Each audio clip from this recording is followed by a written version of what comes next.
हम तो ऐसे खूब एन उपवास कर लेते, पर वे उपवास काम के नहीं है अगर रात्रि भोजन का त्याग नहीं है तो। सोच समझकर विचार करके हमें अपने अपने स्वयं के जीवन के बारे में सोचने की आवश्यकता है। कभी तो प्रयास करो दरवाजा बंद करने का, कभी तो प्रयास करो गेट बंद करने का, कम से कम बचे हुए आयु के निशिकों में तो दरवाजा बंद करके जीने की प्रयास करो।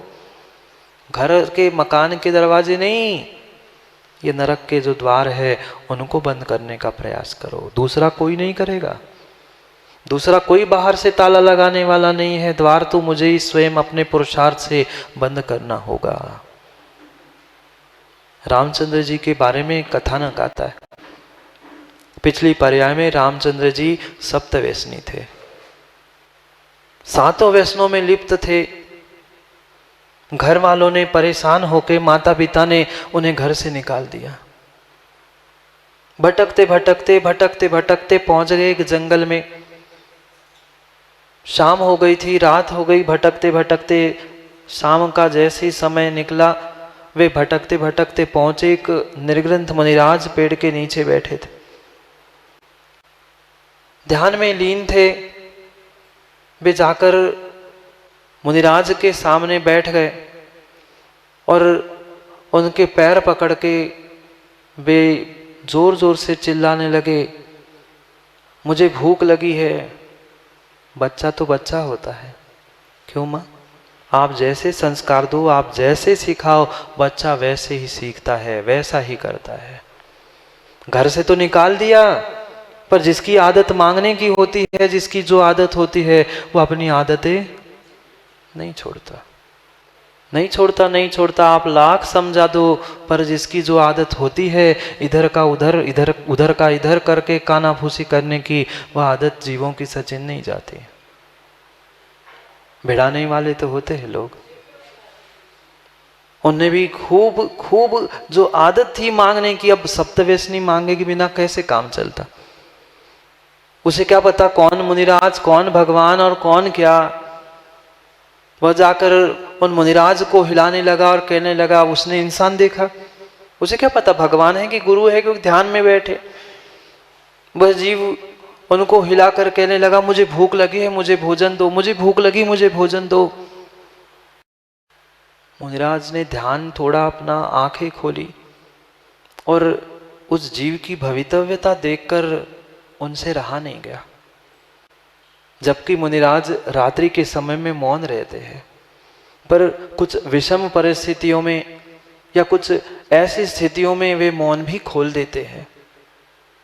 उस जीव की भवितव्यता और आयु के अल्प निषेक समझकर, क्योंकि भूख से प्यासा तड़प रहा था, और उन अवधि ज्ञानी मुनिराज ने उसकी भवितव्यता समझी और रात्रि में ही मौन खोलकर समझाने लगे कि हे भव्य, तू ये क्या कर रहा है? रात्रि में भोजन करने से नरकों में तुम्हें ऐसे ऐसे दुख भोगने पड़ते। पूरा नरकों के दुखों का वर्णन मुनिराज ने जैसे ही उसके सामने किया, तत्क्षण उस जीव ने निर्णय किया और रात्रि भोजन का, सप्त व्यसनों का, सबका उसने तत्क्षण में त्याग किया। और इधर त्याग किया और उसके प्राण पखेरु उड़ गए। वहीं से स्वर्गों में जाकर पुनः आकर वह रामचंद्र जीव का जीव बन गया। सोचो, विचार करो कि मात्र छोटे से नियमों से जीव कितने कितने पुण्य का आश्रय कर सकता है। माँ अगर उन नरकों के दरवाजों पर ताला लगा सकते हैं, तो हम अपने व्रत नियम दृढ़ संकल्प से लगा सकते हैं। अन्य कोई भी साखल उस पर लगा नहीं सकता। अन्य कोई उन नरकों के दरवाजों को बंद कर ही नहीं सकता। इसलिए कम से कम हम इतनी तो मर्यादा बना ले, इतनी तो मर्यादा बना ले कि कुछ दिनों में ही हम अपने आप को संयमित करने का प्रयास करें। ठीक है, कुछ विषमता भी है, तो माँ कभी ना कभी ये निर्णय करके हमें चलना भी तो होगा कि मैं ये गलत कर रहा हूँ। उन नरकों के दुख हमने सुने हैं, समझे हैं।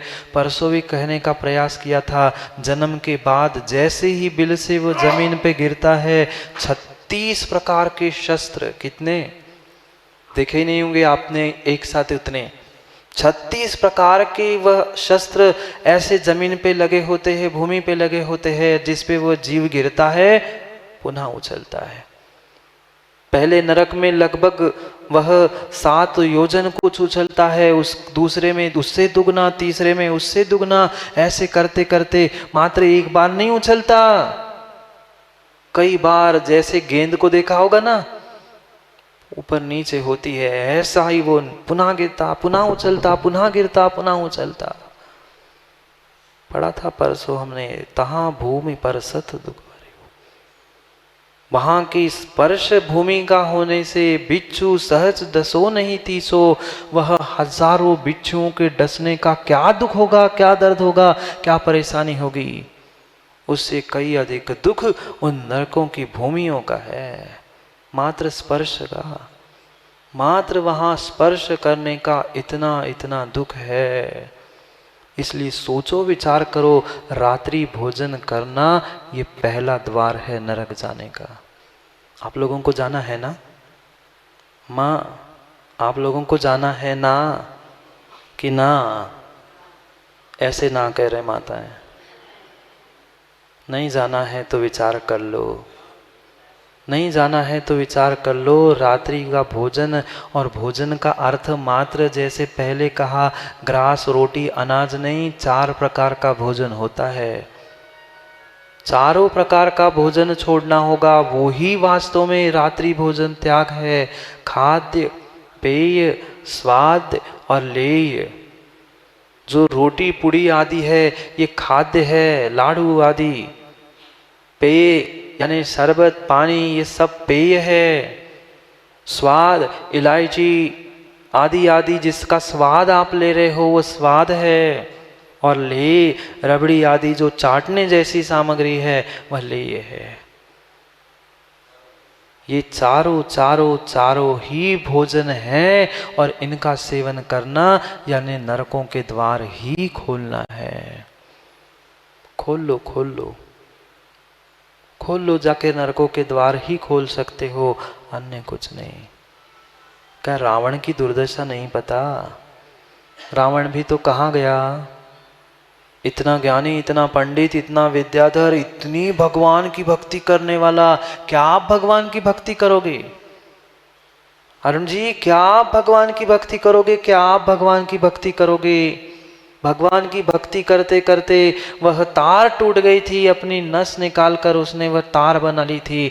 ये तो भगवान की भक्ति करता था वो नरेश, नरेश नहीं, लंकेश नरेश। वो लंकाधिपति क्या भक्ति करता था, ऐसी भक्ति करने वाला भी नरक गया। क्यों? क्या जिंदगी भर उसने भक्ति की, क्या विद्याधर था, क्या उसकी भगवान शांतिनाथ के प्रति समर्पण की भक्ति थी, क्या हमारी भक्ति उनके सामने है? पर ऐसा ऐसा पुरुष, ऐसा भक्ति करने वाला वो लंकाधिपति, ऐसा विद्याधर, ऐसा पंडित, ऐसा ज्ञानी, मात्र एक पाप के कारण, मात्र एक पाप के कारण नरक गया, मात्र एक पाप के कारण। जबकि वो स्पर्श भी नहीं कर पाया सीता को, कर पाया था? सीता को स्पर्श भी नहीं कर पाया था, पर फिर भी उसको नरक जाना पड़ा था, क्योंकि मन में भाव परस्त्री गमन के थे, मन में भाव परस्त्री गमन के थे। और जहां मन में परस्त्री गमन के भाव है, वहां परिपूर्ण रूप से नरक का दूसरा द्वार खुला है। परस्त्री गमन का अर्थ मात्र स्त्री नहीं, अपने अपने प्रकार से परस्त्री पर पुरुष गमन, ये समझने की आवश्यकता है। ये दोनों भी द्वार है नरक के। मात्र और मात्र उस जीव ने भावी तो किए थे, पर बेचारा आज तक जलता है। जलता है कि नहीं? दशहरे के दिन वो तो चला गया, पहुंच गया नरक, पर फिर भी रूप हर साल दशहरे में उस रावण को जलाया जाता है। अरे उस रावण को तो, पुतले को तो जलाते हो, भीतर के रावण को भी जलाने का कभी प्रयास करो ना, जिस रावण ने कभी पर स्त्री पर पुरुष पे दृष्टि डाली है। दृष्टि भी कुदृष्टि हुई है, खोटी दृष्टि से देखा भी है तो वो भी पाप है, और फिर तो सेवन करना तो महापाप है ही।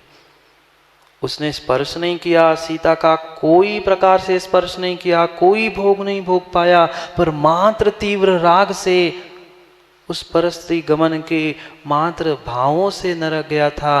और फिर साक्षात जो करता है उसका क्या होता होगा? कभी तो विचार करो, कभी तो विचार करो, कभी तो विचार करो। ये जो खाते हैं पीते हैं रात्रि में, उनके लिए व्यवस्था है नरकों में बढ़िया बढ़िया। वो गरम गरम तामा रांगा मुंह फाड़ के सांड शीश डाला जाता है, खाओ पियो। रात में खून खा रहे थे, खून पी रहे थे, मांस खा रहे थे, लो अब खा लो। स्वयं का ही शरीर काट के मुख में दिया जाता है, खा ले मांस। नहीं भोगना है इन दुखों को, पुनः पुनः मां नहीं भोगना है इन दुखों को, तो अभी भी समझ जाओ, अभी भी समझ जाओ। समस्या ये है, जब समय होता है तब हम समझते नहीं हैं मुकेश जी, और जब समझ निकल जाती है, समय निकल जाता है, तब हम पछताते हैं। ऐसे ही होता है नरेश जी, ऐसे ही हुआ ना। जब समय था खूब गुरु ने समझाने का प्रयास किया, पर तब समझ नहीं आई। अब समझ आई थी तो हाथ में समय नहीं था। सोचो समझो विचार करो कि नरकों से बचना है तो इन द्वारों से बचो, इन द्वारों को, इन दरवाजों को बंद करने का प्रयास कर लो।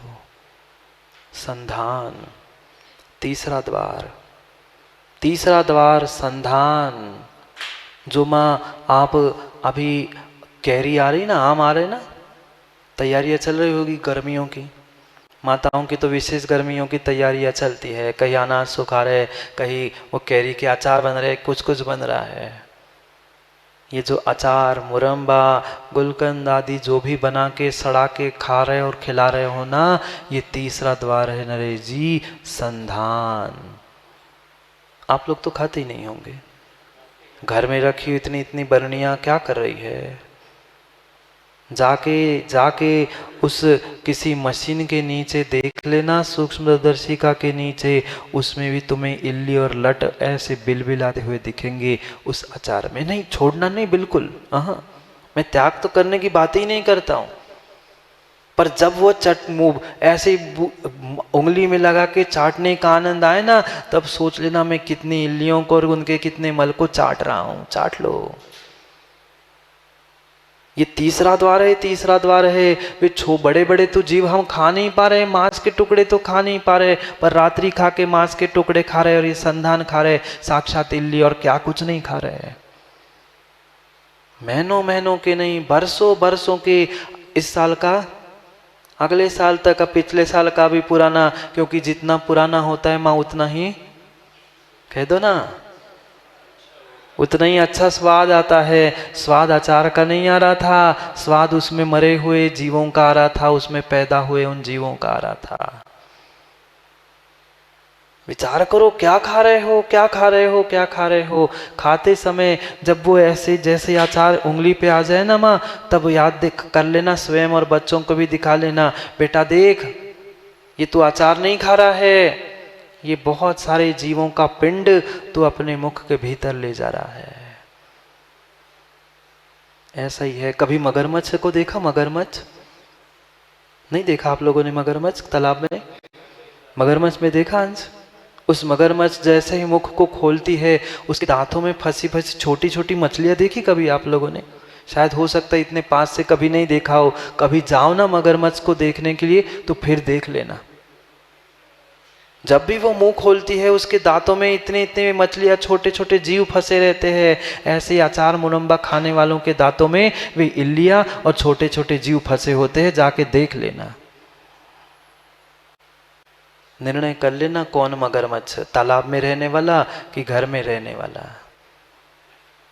अरे मर्यादित भोजन करो ना। मर्यादा में जो सामग्री बन रही है उस मर्यादित सामग्री का प्रयोग करो ना। कहाँ निषेध किया अचार का? आज का बनाओ आज खाओ।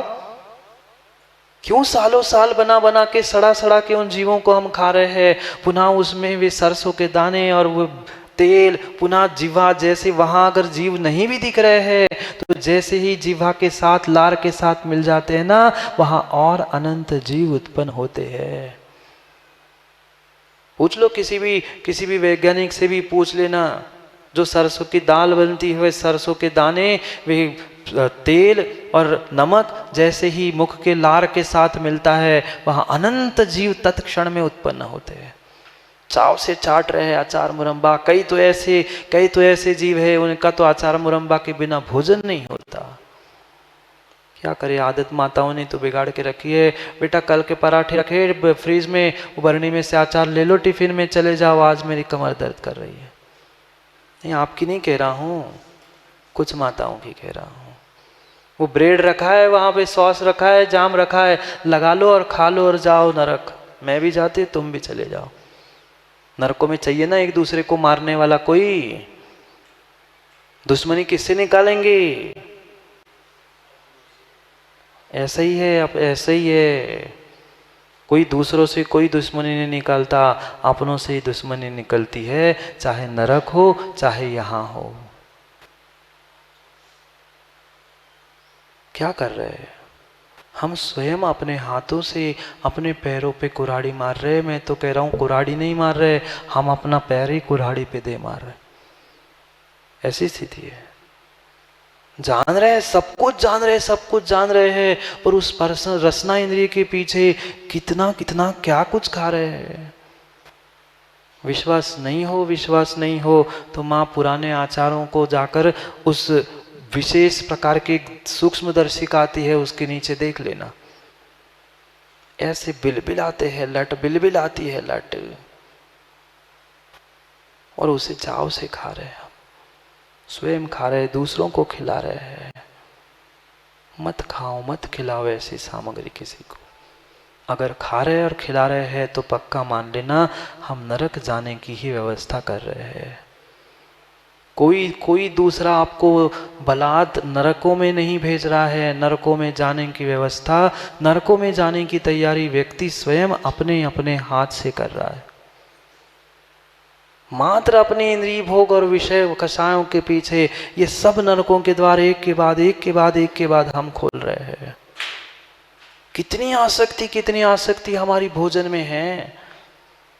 घर में भोजन बना भी है, बनता भी है, फिर भी चाट के ठेलों पर भीड़ दिखती है। फिर भी आज होटल भरे मिलते हैं। वह पहले 150 रुपए में थाली मिलती थी, अभी 500 रुपए भी मिलती है, फिर भी जीव वही चाटने जाता है, वही खाने जाता है। क्या करे, वहां जितने जीव पड़े होते, वहां जितनी गंदी गंदी सामग्री मिली होती, वो घर में थोड़ी बनी होती।